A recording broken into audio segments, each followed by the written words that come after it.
आता आपण देवर्षी नारद यांच्याविषयी थोडक्यात पाहूयात. देवर्षी नारद हे भक्तिशास्त्राचे प्रमुख आचार्य आहेत, कीर्तनाचे परमाचार्य आहेत आणि नारद भक्तिसूत्र या ग्रंथांची रचना त्यांनी केलेली आहे. अंगिरसांची देखील भक्तिसूत्र आहेत, मात्र नारद महर्षींची भक्तिसूत्र जी आहेत ही विशेष आहेत. कारण एक धर्म वगैरे असेल, लोकांना सांगायचं असेल की अशी पूजा करा, सुतक असं पाळा, किंवा कोणाकडे जाल तर त्यांचा असा सत्कार करा, हे लिहिणं तसं सोपं असतं. मात्र भक्ती जी आहे ही भावप्रधान आहे आणि भाव जो आहे हा तरल आहे. त्याला कुठल्या कसोटीवर, तर्काच्या कसोटीवर किंवा कुठल्या ठोकताळांच्या कसोटीवर तोलता येत नाही. यासाठी भक्तीवर प्रकरण ग्रंथ लिहिणं हे अतिशय अवघड असं काम आहे. प्रकरण ग्रंथ म्हणजे काय? आपण जसे शाळेत असतो, एखादा नवीन विषय शिकताना त्याचे चॅप्टर्स असतात, त्याचे धडे असतात. त्या धड्यांमध्ये व्यवस्थित व्याख्या केलेल्या असतात की ह्याची व्याख्या ही आहे, हे म्हणजे काय, ते म्हणजे काय, याला प्रकरण ग्रंथ असं म्हणायचं. तर भक्तीवर हा प्रकरण ग्रंथ लिहून श्री नारद महर्षींनी या जगावर मोठे उपकार करून ठेवलेले आहेत. आपण मात्र नारदांवर मोठे अपकार केलेत. त्यांनी केलेल्या उपकाराची परतफेड आपण व्यवस्थित केली गेलेली नाही.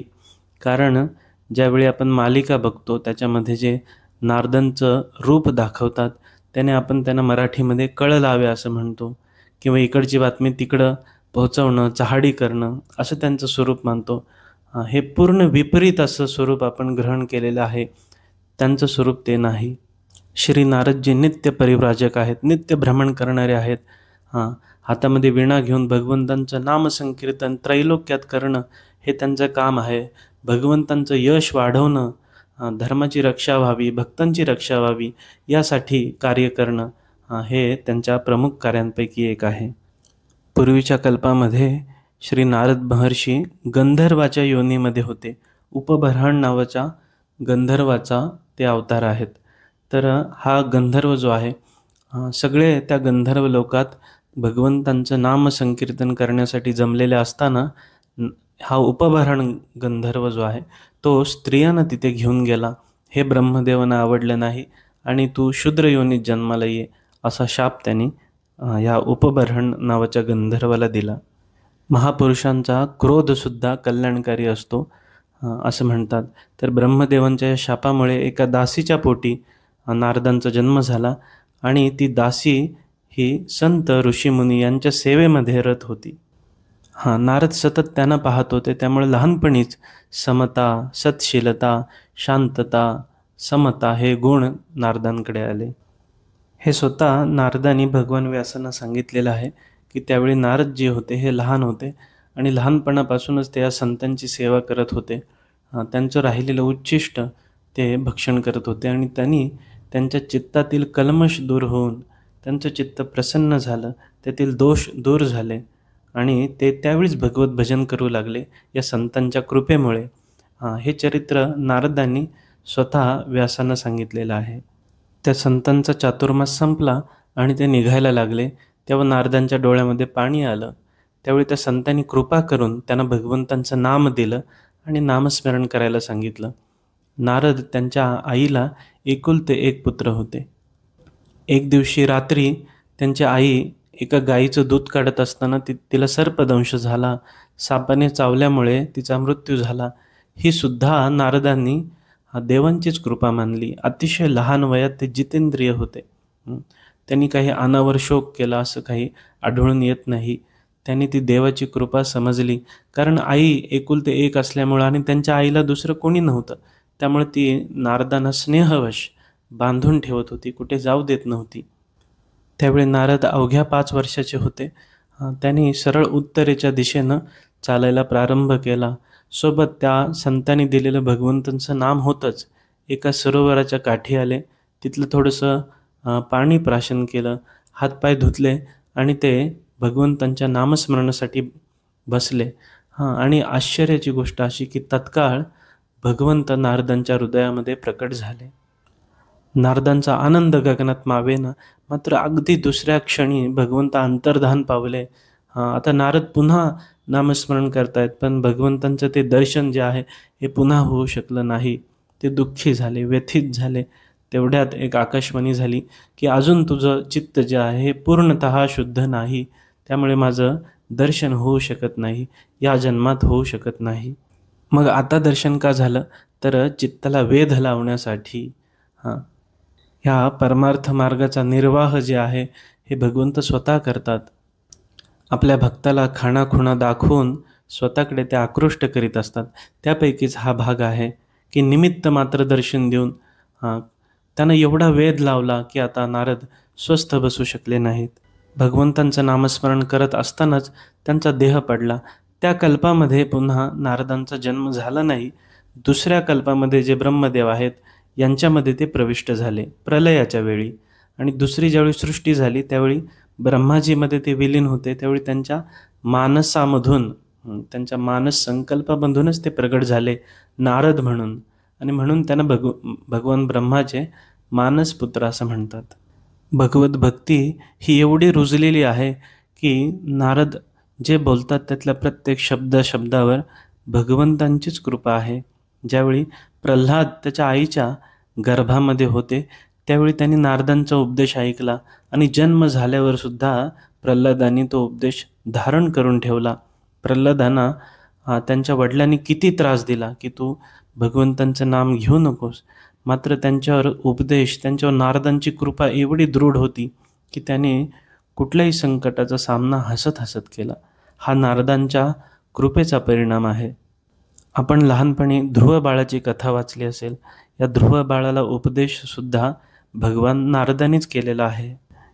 नारद नित्य पारिव्राजक आहेत. ते सगळीकडे फिरत असतात. याचं कारण म्हणजे दक्षाने दिलेला शाप आहे.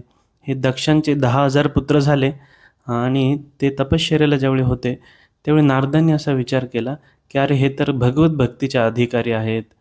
दक्षाच्या मनात काय होतं की या पुत्रांना घेऊन सृष्टीचा विस्तार करायचा, यांना संसारामध्ये लावायचं.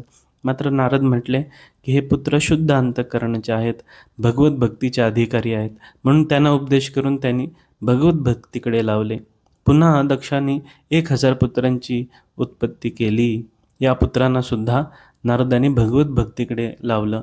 आता मात्र हा दक्ष प्रजापती जो आहे याला क्रोध आला. त्यानं नारदांना शाप दिला की तुम्ही एका जागी थांबू शकत नाही. यासाठी नारद सतत फिरत असतात.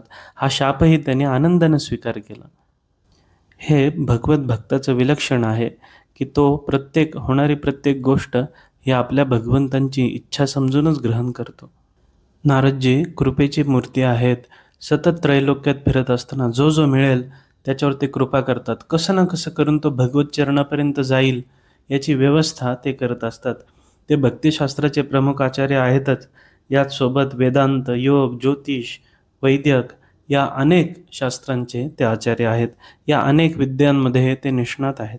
जसं प्रल्हाद आणि ध्रुवाला त्यांनी उपदेश केलेला आहे तसं हिरण्यकशिपू आणि कंसाला सुद्धा नारदांनीच मार्ग दाखवलेला आहे. आणि कंसाचं तरी काय झालं, कल्याणच झालं. नारदांचा एकच उद्देश आहे, कसे ना कसे करून अगदी विरोधी, कंसाची भक्ती ही विरोधी भक्ती आहे, त्याने का होईना पण जीव कसा भगवत चरणाजवळ येईल याची व्यवस्था श्री नारद मोठ्या कृपेनं करतात. नारदांचं अजून एक वैशिष्ट्य आहे, ते म्हणजे देव असो, दानव असो, आसुर असो, गंधर्व असो, कुठलीही योनी असो अथवा मनुष्य असो, सगळीकडे नारदांचा आदर होतो. सगळीकडे त्यांचा आदर सत्कार, पूजा केली जाते. भगवान व्यासाने ज्यावेळी वेदांचे 4 भाग केले, त्यानंतर महाभारताची रचना केली, तरीसुद्धा त्यांच्या मनाला शांती नव्हती. यासाठी नारदजींनी मोठ्या कृपेनं व्यासांना उपदेश केला की आता तुम्ही तुमची लेखणी, तुमची वाणी याच्यामध्ये लावा की भगवंतांचं यशाचं तुम्ही गान करा. तेव्हा या वाणीला सार्थकता प्राप्त होईल. त्यावेळी तुमच्या मनाला संतोष प्राप्त होईल. वारकरी संप्रदायामध्ये सुद्धा नारदांना अतिशय मान दिला जातो. भक्तीचा अधिकार सर्वांना आहे हे सांगताना श्री संत तुकाराम महाराज म्हणतात, वाल्हा, विश्वामित्र, वशिष्ठ, नारद यांचे पूर्व शुद्ध काय आहे. जसं आपण पाहिलं की ते आधी गंधर्व म्हणून होते, त्यानंतर ते शूद्रा घरी जन्माला आले. त्यांनी सुद्धा भक्ती करून अतिशय श्रेष्ठ असं पद प्राप्त केलं. भक्तीसाठी सगळ्यांचा अधिकार आहे हे सांगताना श्री संत तुकाराम महाराज नारदांचं उदाहरण देतात. वैष्णवांची कीर्ती सांगताना श्री संत तुकाराम महाराज वैष्णवांची जी यादी देतात यामध्ये सुद्धा नारदांचं नाव आहे. आदिनाथ शंकर नारद मुनीश्वर शुका ऐसा थोर आणिक नाही. नारद ज्यावेळी भगवत संकीर्तन करतात त्यावेळी स्वतः भगवंत त्यांच्यासोबत कायम असतात हे सांगताना तुकाराम महाराज म्हणतात, त्रैलोक्य भ्रमण करीत नारद त्या सवे गोविंद फिरत असे. त्यामुळे वारकरी संप्रदायातही नारद भक्तीचे प्रमुख आचार्य म्हणून गणले गेलेले आहेत.